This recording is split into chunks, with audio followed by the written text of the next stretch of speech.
کہ اگر خدا کو مان لے تو پھر سوال یہ ہے کہ خدا نے اس کائنات کو کیسے پیدا کیا. یہ ایک سوال آتا ہے ذہن میں، جس کے نہیں آتا وہ کہے گا پاگل پن ہے، خامخواہ اس پر کیوں سوچتے ہیں. لیکن جس کے ذہن میں سوال آ گیا اس کے لیے بڑی مصیبت ہو جاتی. وہ تو سوچتا ہے انسان کا اختیار نہیں ہوتا اپنے ذہن پر، وہ لاکھ روکے اسے مت سوچو، وہ اور سوچے گا. یہ مصیبت ہے فلسفیوں کی. کیسے پیدا کیا؟ اب ایک تصور تو یہ ہے کہ جیسے یہ میز ہے، بڑھئی نے بنایا اس کو، بڑھئی علیحدہ ہے، میز علیحدہ ہے. لیکن اس میں یہ بات ماننی پڑے گی کہ پہلے کوئی چیز تھی جس سے میز بنائی. لکڑی تو تھی نا، اس سے میز بنائی. لہذا ہندوؤں میں ایک عقیدہ یہ ہے کہ خدا بھی قدیم، مادہ بھی قدیم. خدا نے اس مادے سے یہ شے بنا دی، مادے سے یہ بنا دی.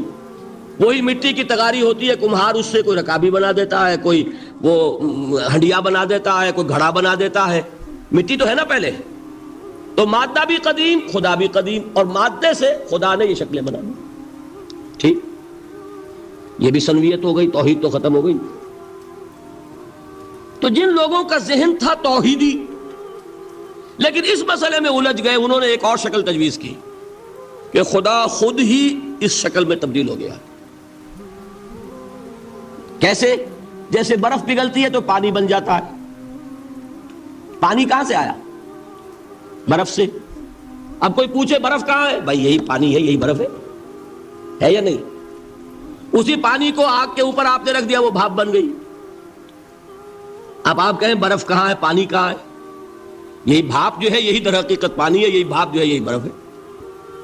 یہ ہے وہ ہماؤس پینتھیزم جس کو انگریزی میں کہتے ہیں، کہ خود خدا نے روپ دھار لیا اس کائنات کا. یہ دو فلسفے ہیں. کیا ہے یہ؟ بدترین شرک ہے. پہلی اگر شکل ہے تو وہ انسان خدا قرار پا گیا، جس کو اوتار مانا وہ خدا ہو گیا کہ نہیں. اور دوسری شکل میں تو ہر چیز ہی خدا ہے، یہ بھی خدا، یہ بھی خدا، پتھر بھی خدا، درخت بھی خدا، ہر چیز خدا. اس لیے کہ وہ برف پگھلی ہے تو پانی بنا ہے. وہ پانی چاہے زیر زمین آ رہا ہے، وہ پانی چاہے زمین کے اوپر دریا کی شکل میں آ رہا ہے یا زمین میں سوتے چل رہے ہیں، پانی تو وہی برف ہے جو پہاڑوں پر ہمالیہ پر پڑا ہوا ہے، وہی پگھل رہا ہے، یہ کچھ بن رہا ہے. یہ ہے شرک فی الذات کی دوسری قسم جو دنیا میں رہی، پینتھیزم اور انکارنیشن، یا حلول اور ہماؤست. سمجھ میں آگے؟ اب میں ایک بات آپ سے عرض کروں گا. اللہ کا اس امت پر بہت بڑا فضل ہے جس کا آپ کو شکر ادا کرنا چاہیے. اس نوع کے شرک سے یہ امت 15ویں صدی شروع ہو جانے کے باوجود تاحال بحیثیت مجموعی محفوظ ہے.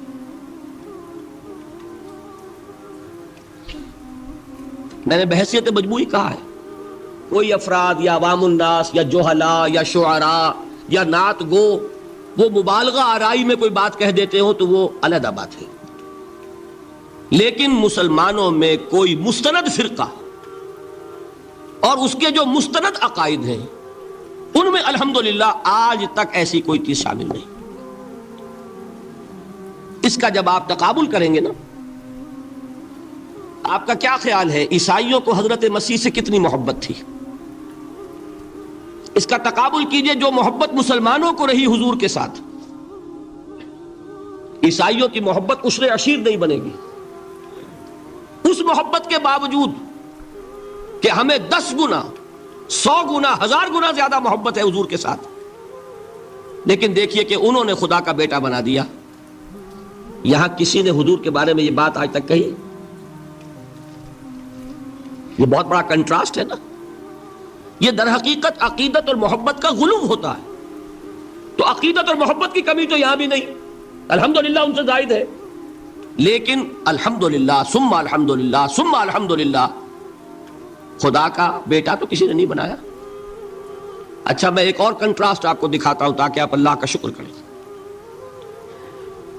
حضرت علی کی کیا نسبت ہے حضور کے ساتھ؟ نبی اور امتی. حضرت علی کو خدا کہنے والے پیدا ہوئے کہ نہیں؟ بتائیے نا.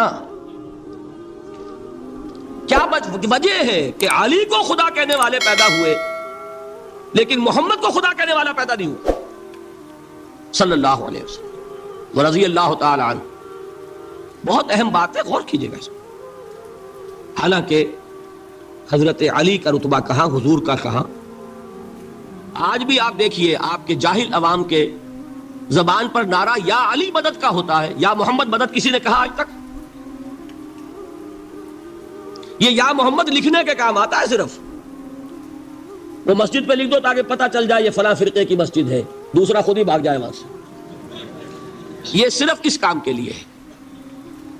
باقی جہاں اصل میدان میں بات آتی ہے کوئی نعرہ لگاتا ہے یا محمد مدد، محمد کا رتبہ اونچا یا علی کا، تو ان سے کیوں نہیں مدد مانگی؟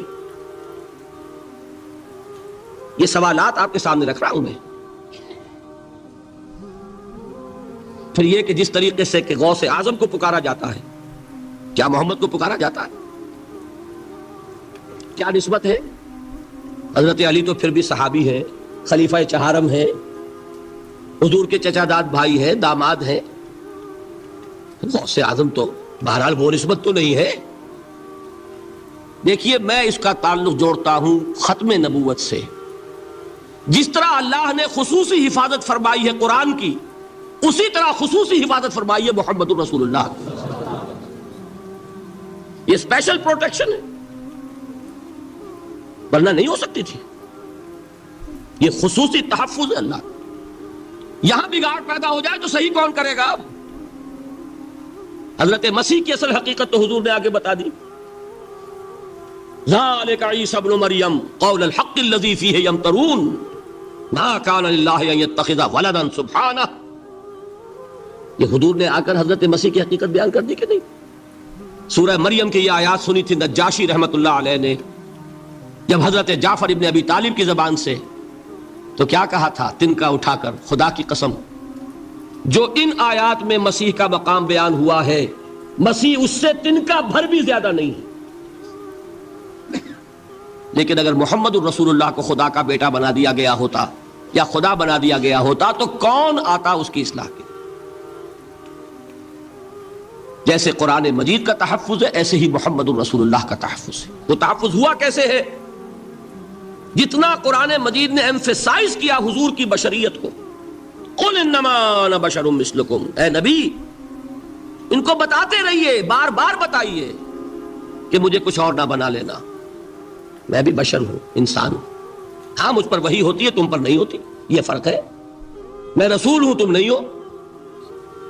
یہ بعد میں ذرا اور مسئلہ میں واضح کروں گا، ابھی صرف یہ نوٹ کیجئے کہ یہ تحفظ جو ہے، جیسے قرآن کو تحفظ دیا لیکن اس کے لیے ذرائع بھی ہے نا۔ یہ حفظ قرآن کا سلسلہ جو ہے یہ اس کا ذریعہ بنا، یہ رمضان میں تراویح جو ہے اس کا ذریعہ بنی۔ ہمارے ملکوں کے اندر تو حفاظ کو مسجدیں نہیں ملتی، تلاش کرتے پھرتے ہیں، اور ایک جیسا کہ اینول جشن ہوتا ہے قرآن مجید کا، ہر حافظ اپنا حفظ تازہ کر رہا ہے، حفاظ لگے ہوئے ایک دوسرے کے ساتھ تازہ کرنے میں۔ یہ ذریعہ ہے اللہ تعالیٰ نے کہ جس کے ذریعے سے قرآن کو محفوظ کیا۔ تو حضور کو جو حفاظت دی اس کا ایک طریقہ کیا ہوا؟ قرآن مجید میں حضور کی بشریت کا نمایاں کرنا، اور دوسرا یہ کہ خود حضور نے ایسی باریک بینی سے روکا۔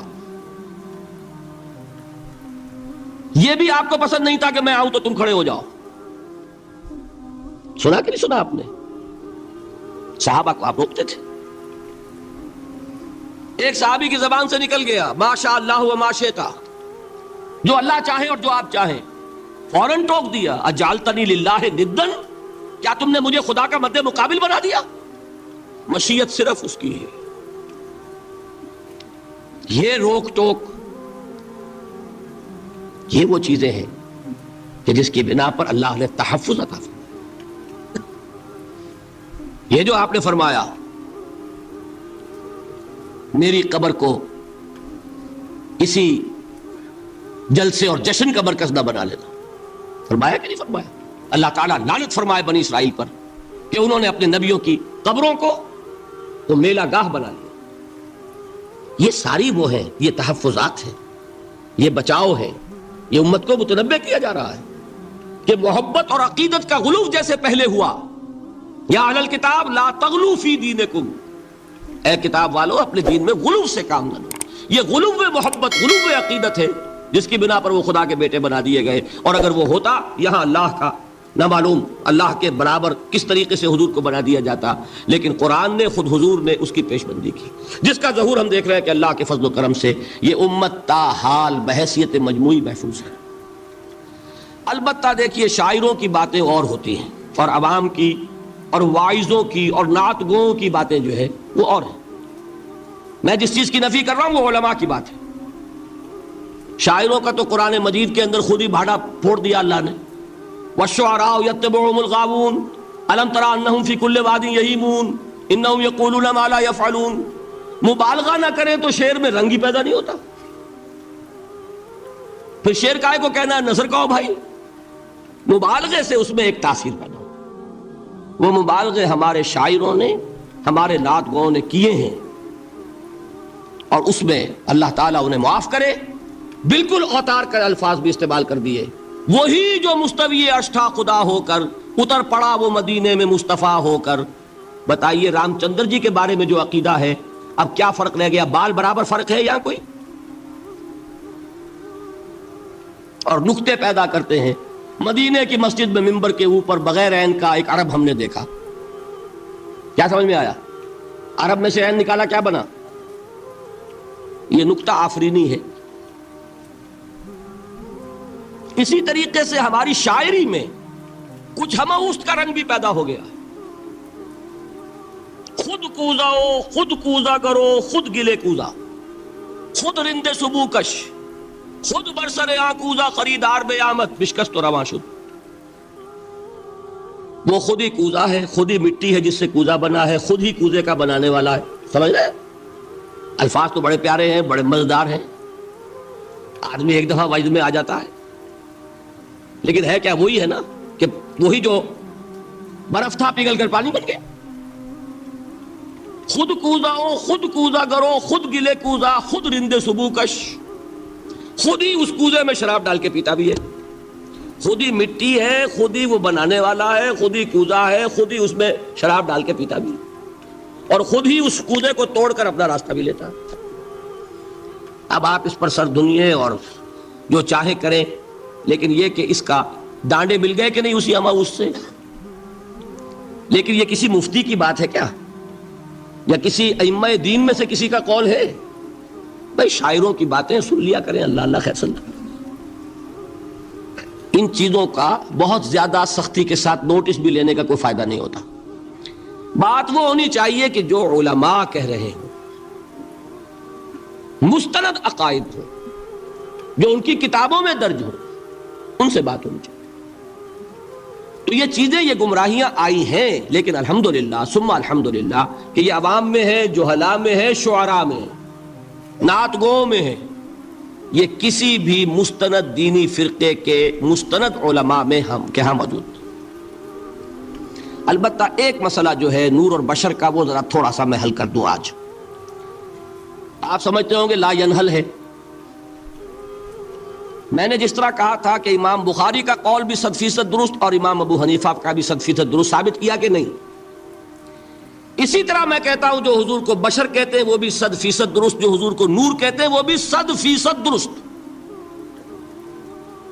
مطلب کیا ہے؟ دیکھیے ہر انسان کے وجود کے دو حصے ہیں. میں نے پہلے دن شاید کچھ بیان کیا تھا. ایک خاکی وجود، اور اینیمل بینگ جو حیوان ہے ہمارا. ایک وہ روح ربانی جو اس میں پھونکی گئی. آدم میں جب وہ روح پھونکی گئی تب وہ مسجود ملائک بنے.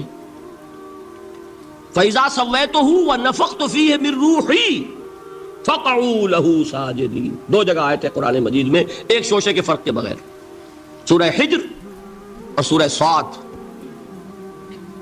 جب میں اس کو پوری طرح تیار کر لوں اور اس میں اپنی روح میں سے پھونک دوں تو گر پڑنا اس کے سامنے سجدے میں. ہمارا جو خاکی وجود ہے وہ ظلمانی ہے، اور جو ہمارا روحانی وجود ہے وہ نورانی ہے. اس کی نسبت کس سے ہے؟ اللہ سے. بات سمجھ میں آئی؟ لیکن ہم نے اپنے اس نورانی وجود کو اپنے خاکی ظلمانی وجود میں دفن کیا ہوا ہے، اور محمد الرسول اللہ صلی اللہ علیہ وسلم کا وہ نورانی وجود آپ کے اس خاکی وجود پر اس درجے غالب تھا کہ وہ خاکی وجود معدوم کے درجے میں ہے، لیکن وہ حضور صلی اللہ علیہ وسلم پر اثر انداز نہیں ہو سکتا۔ وہی خاکی وجود ہے جسے ہم نفس کہتے ہیں، نفس غلبہ کر سکتا ہے محمد پر صلی اللہ علیہ وسلم۔ حضور کی شخصیت کی نورانیت نے آپ کی شخصیت کے خاکی وجود کا احاطہ کیا ہوا، ہماری شخصیت کی ظلمانیت نے ہماری اس نورانیت کو گل کیا ہوا، دفن کیا ہوا، چھپایا ہوا ہے، بس یہ فرق ہے۔ انہیں آپ کہہ لیں نور، صحیح ہے، ان کی نورانیت غالب ہے۔ یہی بات ہے جو حضور نے اس طرح سمجھائی، دیکھو ہر انسان کے ساتھ ایک شیطان ہوتا ہے۔ اب کسی صحابی نے بڑی جرت سے کام لیا، پوچھ لیا حضور کہ آپ کے ساتھ بھی ہے؟ ہر انسان کے ساتھ جو کہا نا، تو انسان تو ہے آپ بھی، جو کہ آپ کے ساتھ بھی ہے۔ آپ نے فرمایا ہے، لیکن میں نے اسے مسلمان کر رکھا ہے۔ بات ختم ہو گئی، نفی نہیں ہے، وہ میرے تابع ہے، میرا مطیع ہے، مجھے گدن نہیں پہنچا سکتا، ہے تو صحیح لیکن نہ ہونے کے درجے میں آ گیا کہ نہیں؟ یہ ہے فرق سارا۔ اور میں یہاں پہ کوٹ کرنا چاہتا ہوں ایک بہت بڑے بریلوی مکتب فکر کے عالم دین، صاحب زادہ، نام میرے ذہن سے ایک دم اتر گیا، فیض الحسن، اللہ تعالیٰ ان کی خطاؤں سے درگزر فرمائے، ان کی مغفرت فرمائے۔ آپ نے سنا ہوگا نا نام۔ انہوں نے ایک روز تقریر کی جو میں نے سنی، اور تقریر کہاں کی؟ ساہیوال میں، وہاں کا ایک بہت مشہور چوک ہے، مہاجرین، مسجد مہاجرین کہلاتی ہے، وہاں تقریر تھی ان کی، میں نے سنی۔ ان کے الفاظ یہ تھے کہ کیا آپ لوگ ہمیں جاہل سمجھتے ہیں؟ کیا ہمیں عربی نہیں آتی؟ کیا ہم نے قرآن نہیں پڑھا جس میں بار بار یہ لکھا ہوا ہے کہ حضور بشر ہیں؟ حضور بشر ہیں، لیکن اصل میں ہم حضور کی بشریت کو نمایاں کرنے کو سوء ادب سمجھتے ہیں۔ بات سمجھیے آپ نے، اس قدر پیاری بات ہے۔ انہوں نے کہا کہ آپ کے باپ کا نام کیا ہے؟ عبد الرحمن۔ آپ عبد الرحمن کہہ کے پکارتے ہیں انہیں؟ ابا جان۔ ابھی آپ نے وہ آیات سنی، حضرت ابراہیم نے اپنے مشرک باپ کو یا ابت ہے، یا ابت ہے، بڑا پیارا ترجمہ کیا، ابا جان، ابا جان۔ کیا نام لیں گے؟ آپ کے باپ کا نام ہے، نام نہیں لیتے آپ، کیوں؟ ادب کی وجہ سے۔ اسی وجہ سے ہم در حقیقت حضور کی بشریت کو نمایاں کرنے کو سوء ادب سمجھتے ہیں، ورنہ کوئی ہم جاہل ہیں، ہمیں عربی نہیں آتی، ہم نے قرآن نہیں پڑھا، ہم جانتے ہیں کہ وہ بشر۔ بات سمجھ میں آئی؟ کتنی آسانی سے مسئلہ حل ہوتا، بشرطے کہ نیت حل کرنے کی ہو۔ آخر آمنہ کے بیٹے ہیں، عبداللہ کے بیٹے ہیں، عبد المطلب کے پوتے ہیں، بچپن آپ پر گزرا ہے، لڑکپن آپ پر گزرا ہے، نوجوانی آپ پر آئی ہے، جوانی آپ پر آئی ہے، شادی آپ نے کی ہے، اولاد آپ کی ہے۔ کون بے وقوف احمق ہوگا کہ جو آپ کی بشریت کا انکار کرے گا؟ لیکن یہ کہ جس طریقے سے اس کو بیان کیا جاتا ہے وہ ایک مسئلہ بن گیا اختلافی، وہ رد و قضا اور کھینچ تان۔ اور اس میں بھی سمجھ لیجئے مثلکم پر جو ایمفیسس بعض حضرات دے دیتے ہیں اپنے توحیدی، جو ان کے اندر ایک مزاج ہے، اللہ تعالیٰ ان کے مزاج کو اور پختہ کرے، لیکن اس میں بھی مبالغہ کیا جاتا ہے۔ ایک حدیث مجھ سے سنیے جس میں حضور نے مثل کا انکار کیا۔ مثلکم کا مطلب اگر کسی نے یہ سمجھا کہ بالکل ہم جیسے ہیں تو بہت بڑی مغالطے میں۔ حضور صوم وصال سے منع فرماتے تھے، خود رکھتے تھے۔ صوم وصال کیا ہے؟ آج روزہ رکھا، شام کو افطار نہیں کیا، وہی روزہ رات بھر چل رہا ہے، اگلے دن بھی چل رہا ہے، شام تک کو جا کے پھر کھولا تو 2 دن کا صوم وصال ہو گیا۔ اگلے دن بھی نہیں کھولا، چلا تو 72 گھنٹے کا صوم وصال ہو گیا۔ یہ کیا ہے؟ صوم وصال۔ خود رکھتے تھے اور صحابہ کو روکا۔ صحابہ میں سے کسی نے ہمت کر لی، حضور آپ خود رکھتے ہمیں روکتے؟ فرماتے ہیں ایکم مثلی، تم میں سے کون مجھ جیسا ہے؟ ابھی تو عند ربی، میں تو اپنے رب کے پاس رات گزارتا ہوں، ہوا یطعمنی ویسقین، وہ مجھے کھلاتا ہے پلاتا ہے۔ بتائیے کون ہے جو اس کا دعویٰ کرے گا؟ حضور کے خصائص ہیں۔ حضور خود فرماتے ہیں تم صرف سامنے سے دیکھتے ہو، میں پیچھے سے بھی دیکھتا ہوں. کہاں ہوا وہ مثلیت؟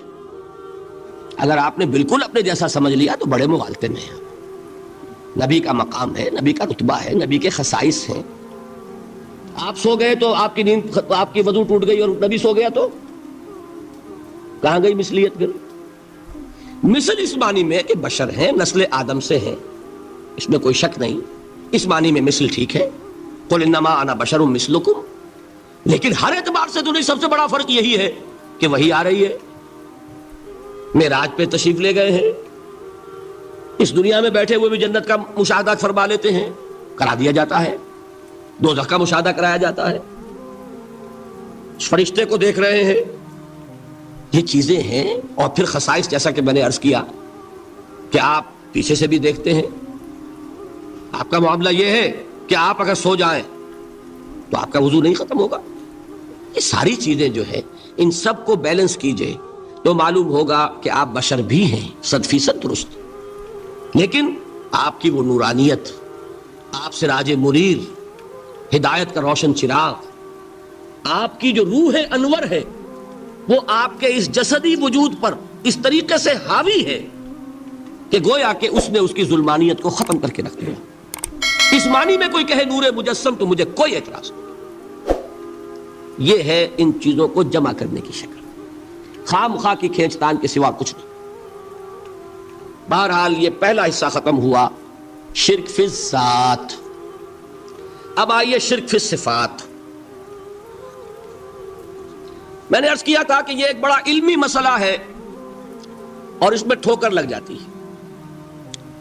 وجہ کیا ہے اس کو سمجھ لیں. بنیادی بات، ہماری زبان جو ہے وہ بہت محدود ہے. ہماری ہی زبان ہے جسے اللہ نے ذریعہ بنایا اپنی ہدایت کا، ورنہ ہمارے پلے نہ پڑتی بات، ظاہر ہے نا. لیکن ہماری زبان کی محدودیت ہے. اس محدودیت کا ایک مظہر یہ ہے کہ ہم جو الفاظ اللہ کے لیے بطور صفت استعمال کرتے ہیں وہی الفاظ مخلوقات کے لیے بھی کر لیتے ہیں. اللہ موجود، ہم بھی موجود. اللہ زندہ، ہم بھی زندہ. اللہ علیم، تو انسان علیم بھی علیم نہیں، علامہ بھی ہے کہ نہیں؟ یہ تو بڑا مبالغے کا لفظ ہے. انسان علامہ ہے کہ نہیں؟ اللہ دیکھتا ہے، بصیر ہے، ہم بھی بصیر ہیں. اللہ سنتا ہے، سمیع ہے، ہم بھی سنتے ہیں. اللہ کو قدرت حاصل ہے، کچھ ہمیں بھی حاصل ہے. ایک مکہ مارا تھا حضرت موسیٰ نے، جان نکال دی تھی کہ نہیں؟ ہے نا کچھ نہ کچھ. اللہ چاہتا ہے، ہم بھی چاہتے ہیں. اسے دیکھیے چاہت میں وہ ہو گیا تھا جس پر روک دیا حضور نے. ما شاء اللہ وما شئت اجعلتنی للہ ندا، کیا تم نے مجھے اللہ کا مد مقابل بنا دیا؟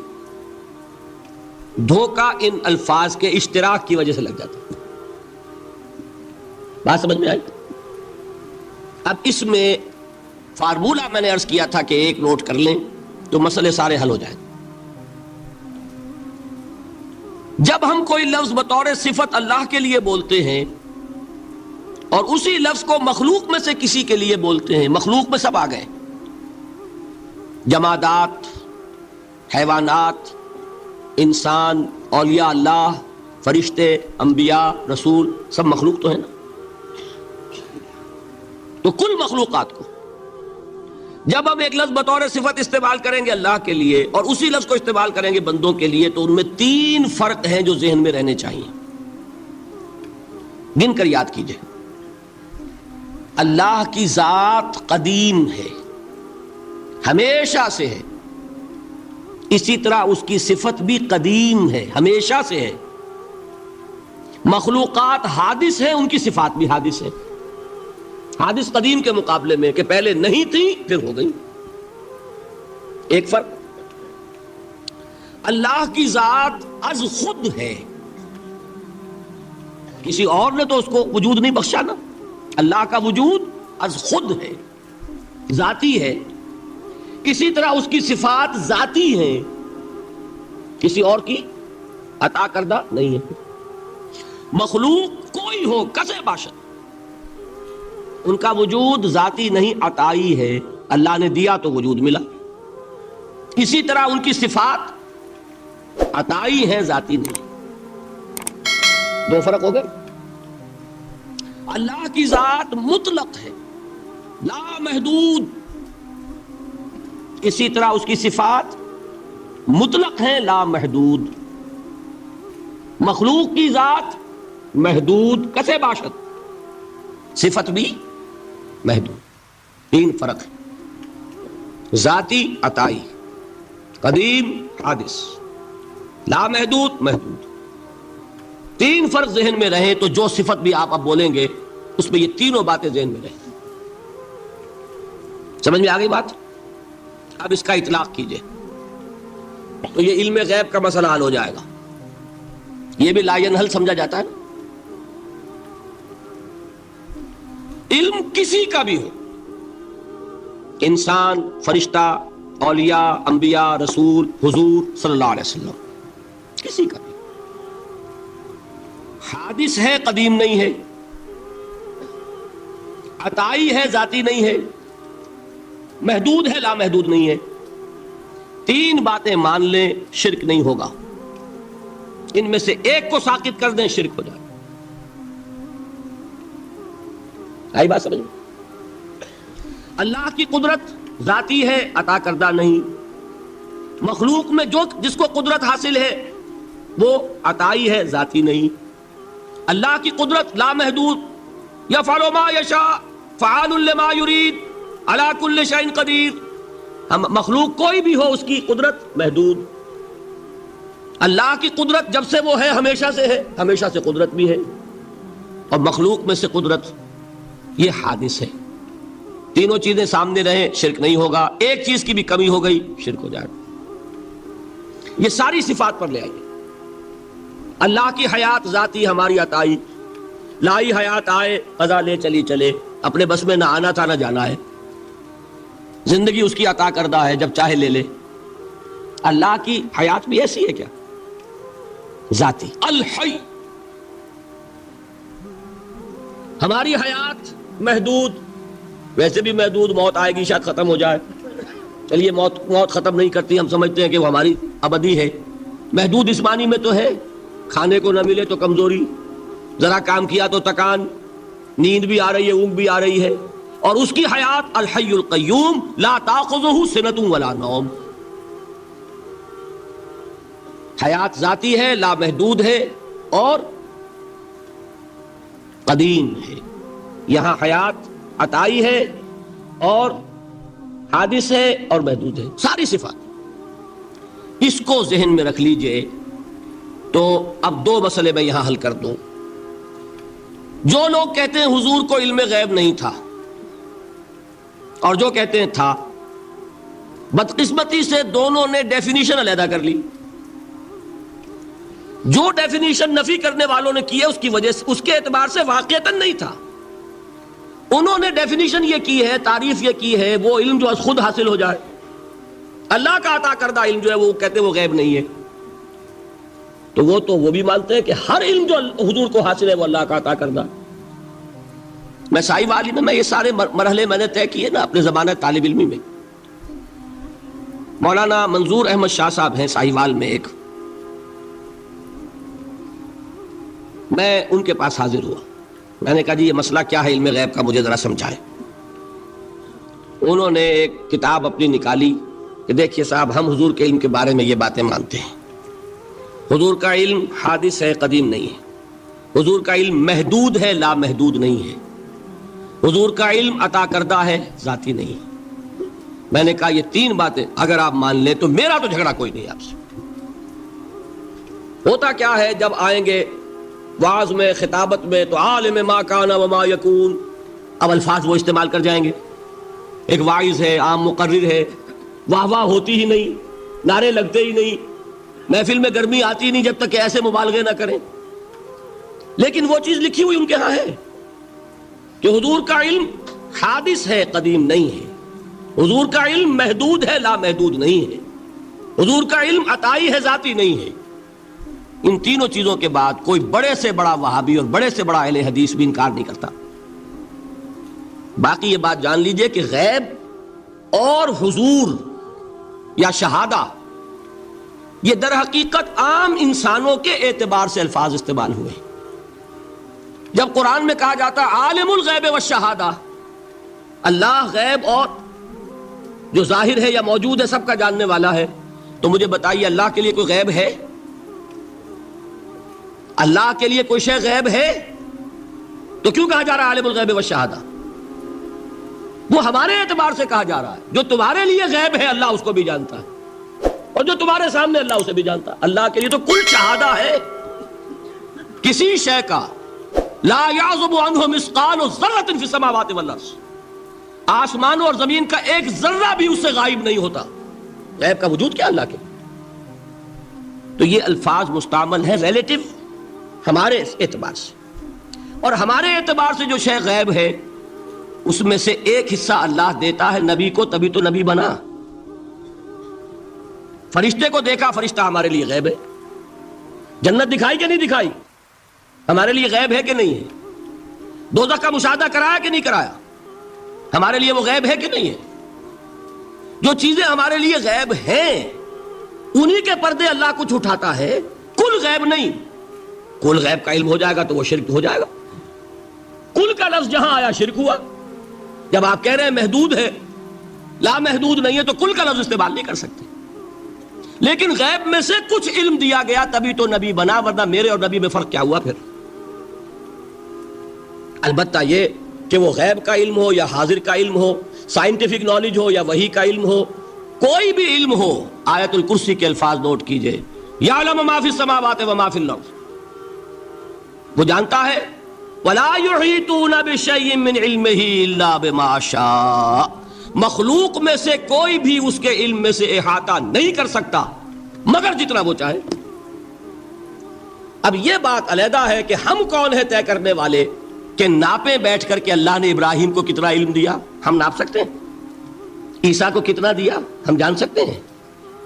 تو ابراہیم کا، موسیٰ کا، عیسیٰ کا نہیں ناپ سکتے تو محمد رسول اللہ کا کہاں ناپیں گے؟ یہ پاگل پن ہے، یہ ہے جو غلطی ہوتی ہے. ہم کون ہیں طے کرنے والے؟ اللہ نے اپنے نبی کو دیا جو دیا، بات ختم. کل نہیں کہیں گے. کل کہا شرک ہو جائے گا، ذاتی کہا شرک ہو جائے گا. عطائی ہے، جو دیا اللہ نے دیا، اور کل نہیں دیا، جتنا چاہا دیا. ہے حادث، قدیم نہیں.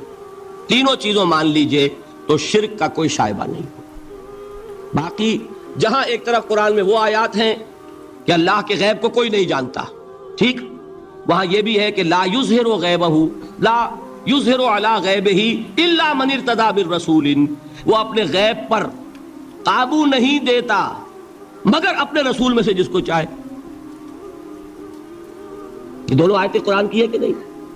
اسی لیے در حقیقت جو غیب کی نفی کرتے ہیں حضور سے، وہ کہتے ہیں کہ از خود معلوم ہونے والی شے غیب ہے. ہم کہتے ہیں از خود تو کوئی بھی شے کسی کو معلوم نہیں. ہمیں حاضر کا علم بھی اللہ ہی دیتا ہے تو ہوتا ہے، غیب کا تو بہت دور کی بات ہے. یہ مسئلے بڑے سیدھے ہیں، خام خواہ ہم نے پیچیدہ بنایا ہوا ہے. خدا کے لیے ان مسئلوں کو سلجھائیے اور جوڑیے، کاٹنے کی بجائے جوڑنے کی فکر کیجیے کہ بھائی یہ اپنی اپنی جگہ پر علیحدہ علیحدہ تم نے تعریفیں کر رکھی ہیں اس لیے جھگڑ رہے ہو، ورنہ دونوں باتیں صحیح ہیں. ایک مسئلہ ذرا اور زیادہ علمی ہے، میں ذرا پریشان ہو رہا ہوں کہ وقت زیادہ ہو رہا ہے. وہ مسئلہ ہے وحدت الوجود کا. ہمارے بہت سے صوفیہ وحدت الوجود کے قائل ہیں، اور ہمارے کچھ لوگ جو معترض ہیں وہ وحدت الوجود اور ہمہ اوست کو کنفیوز کر دیتے ہیں، ایک سمجھ لیتے ہیں. ہمہ اوست میں بیان کر چکا ہوں کہ بدترین شرک ہے. وحدت الوجود اور شے ہے، باریک بات ہے، سمجھ میں نہیں آتی عام لوگوں کے. سادہ ترین الفاظ میں آپ کو سمجھاتا ہوں. ایک نظریہ یہ ہے کہ اللہ ہی نے یہ روپ دھار لیا، یہ ساری چیزیں بالفعل موجود ہیں، یہ بھی ہے، یہ بھی ہے، یہ بھی ہے، اور یہ سب اللہ ہی ہے. یہ بدترین شرک ہے، شرک فی الذات. ایک لوگوں کی رائے یہ ہے کہ یہ کچھ ہے ہی نہیں،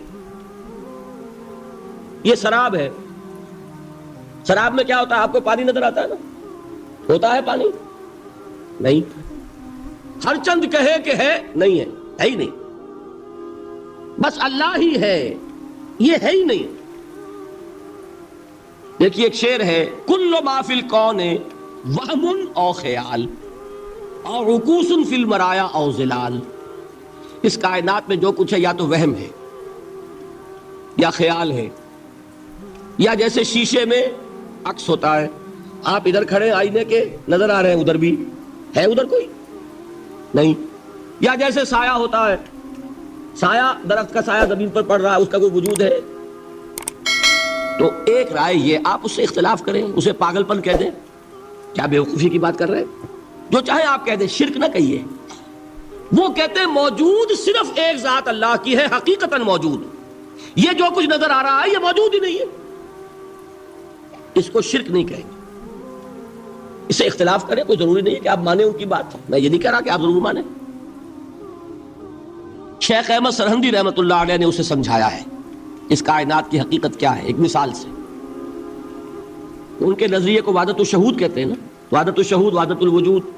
شاہ ولی اللہ دہلوی نے فیصلہ کیا ہے کہ دونوں میں باریک سا فرق ہے، کوئی فرق نہیں ہے، تعبیر کا فرق۔ وہ مثال دیتے ہیں کہ دیکھیے ایک مشعل لیجئے، مشعل کیا ہوتی ہے؟ ایک لکڑی ہے، اس کے ایک سرے کے اوپر آپ نے کپڑا وغیرہ باندھ کے تیل ڈال کے آگ لگا دی، شعلہ جوالہ ہے، ایک شعلہ، ٹھیک؟ وہ فرماتے ہیں کہ اس کو تیزی کے ساتھ ایک دائرے میں حرکت دیجئے، آپ کو آگ کا دائرہ نظر آئے گا، دیکھنے والے کو نظر آئے گا کہ نہیں؟ کیا دائرہ فی الواقع موجود ہے؟